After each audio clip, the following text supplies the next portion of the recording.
सबैजनालाई मेरो नमस्कार।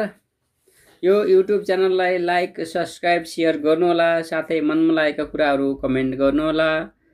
आज मैले नेपाल स्टक एक्सचेन्जको नेप्से डेली बेसिसमा टेक्निकल एनालाइसिस गर्न गइरहेको छु।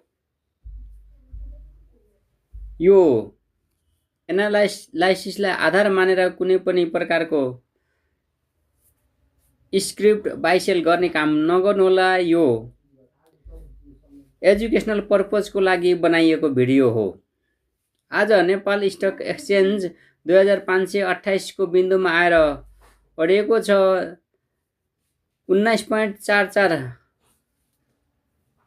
अङ्कले नेप्से डाउन भएको छ हिजोको भन्दा।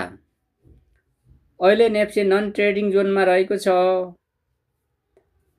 अब यसको माथि रेसिस्टेन्स भनेको 2545 नै हो र यसको तल ठुलो सपोर्ट छ 2483 मा।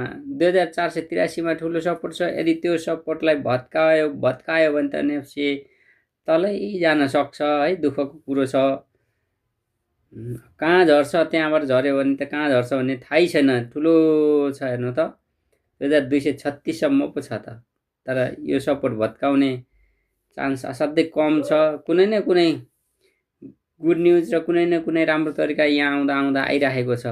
र यदि नेप्से फेरि बढेर यहाँबाट बढेर 2545 को एरियालाई क्रस गरेर माथि जान्छ भने अर्को रेसिस्टेन्स भनेको 2593 रहेको छ।